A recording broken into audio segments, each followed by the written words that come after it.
தாவேக போட்டியிடும் சின்னம், விஜய் எடுத்த முடிவு என்ன? நடிகரும் தமிழக வெற்றி கழகத்தின் தலைவருமான விஜய் தேர்தல் ஆணையத்திடம் முக்கிய கோரிக்கை ஒன்றை விடுத்திருக்கிறார். கட்சிக்கு பொது சின்னம் வேண்டும் என நேற்று தேர்தல் ஆணையத்தில் அந்த கட்சியின் இணை பொதுச் செயலாளர் CTR நிர்மல்குமார் மனு அளித்திருக்கிறார். விசில், பேட், ஆட்டோ உள்ளிட்ட சின்னங்கள் கேட்கப்பட்டிருந்ததாக தகவல்கள் வெளியாகி உள்ளது.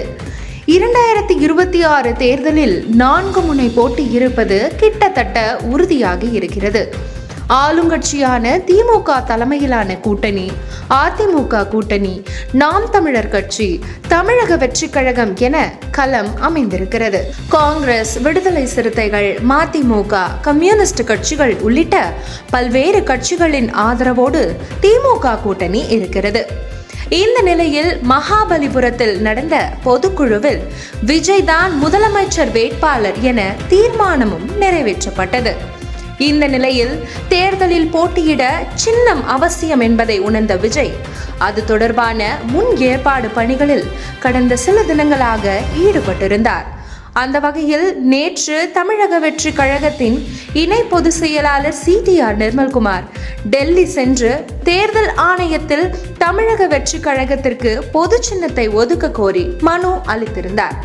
குறிப்பாக விசில், ஆட்டோ, கிரிக்கெட் பேட் உள்ளிட்ட சின்னங்களை கேட்டதாக சொல்லப்படுகிறது.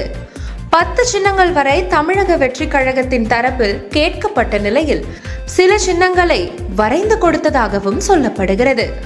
ஆனால் அங்கீகரிக்கப்பட்ட அரசியல் கட்சிகளுக்கு மட்டுமே வரைந்து கொடுக்கப்பட்ட சின்னம் ஏற்றுக்கொள்ளப்படும். இதுதான் தேர்தல் ஆணையத்தின் விதி. நாம் தமிழர் கட்சி கூட விவசாய சின்னத்தை வரைந்து கொடுத்துதான் பெற்றது என்பது குறிப்பிடத்தக்கது.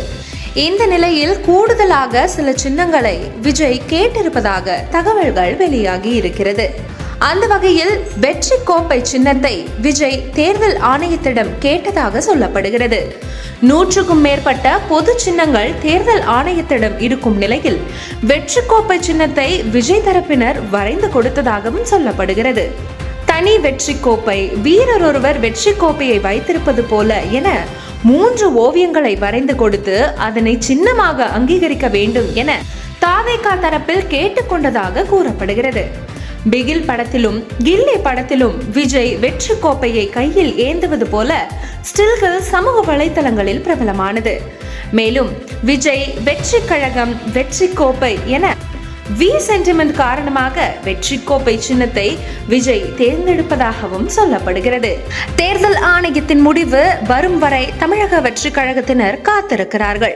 விஜய்க்கும் தமிழக வெற்றி கழகத்திற்கும் இந்த சென்டிமெண்ட் ஒர்க் அவுட் ஆகிறதா இல்லையா என்பதை பொறுத்திருந்துதான் பார்க்க வேண்டும்.